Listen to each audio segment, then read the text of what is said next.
On paper, Dennis Rader killed 10 people because that's what he cops to. But police think there could be at least 5 more. His daughter thinks there could be hundreds. The 5 that could be linked to Dennis Rader were actually posted by his daughter, Carrie Rawson. Let me just name the victims. The first one is Cynthia Cindy Kinney from Pawhuska, Oklahoma. She disappeared in 1976, never seen again. Then there's Mary Lang from Hays, Kansas, disappeared in 1983. Tjuana Garber from McDonald County, Missouri, disappeared in 1990.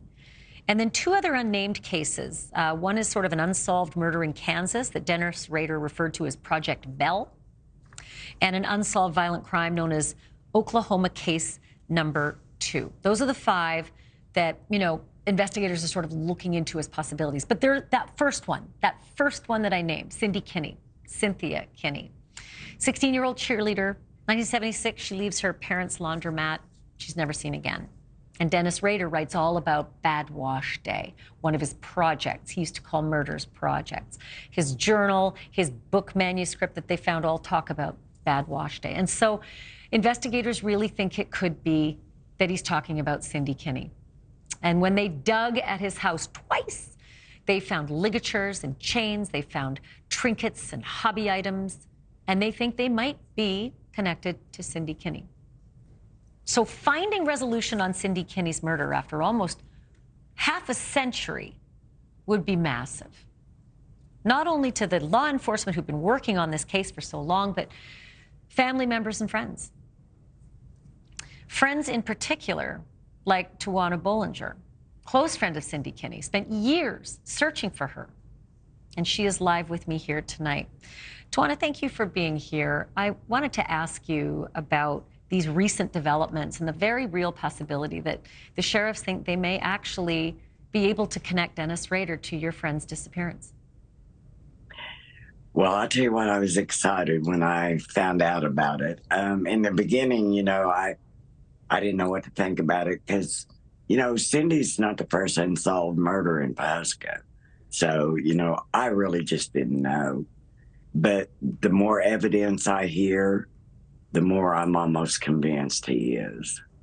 You spent years driving around Pawhuska and the surrounding communities. Walk me through those decades that you kept looking for her.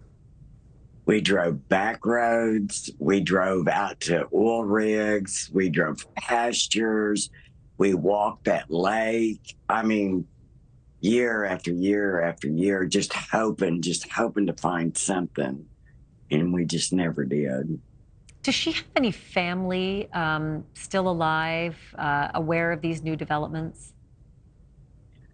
Yes, her mom and dad are still alive. We're just not wanting to disturb them right now. And she's got cousins over in Pawhuska. So presumably I'm sure they're aware of it over there, but that's what I was going to say. Presumably the sheriffs are, treating them with kid gloves as they continue this work and hopefully finding resolution for this family. Again, it's been almost a half century that they have not seen her. Can you tell me about the last time you saw Cindy?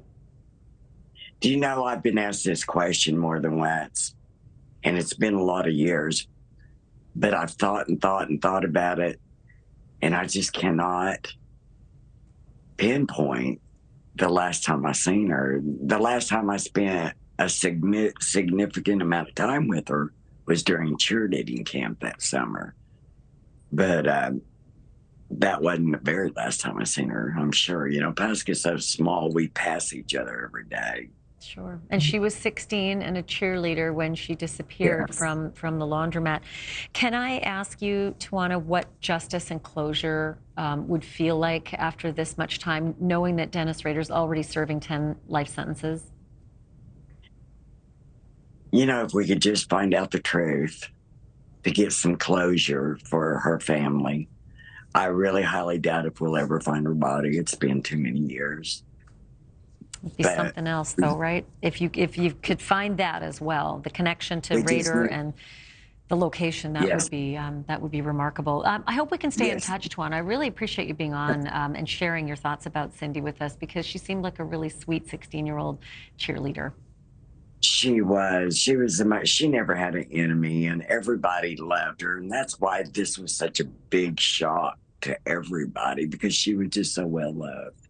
And I really appreciate you having me on tonight. Well, Tjuana Boulanger, we're thankful that you did this. Thank you in her honor as well. Much appreciated. Yeah. Thank you for watching. Go to newsnationnow.com to find NewsNation on your television provider. And don't forget to click the red subscribe button below to get more of NewsNation's fact-driven, unbiased coverage.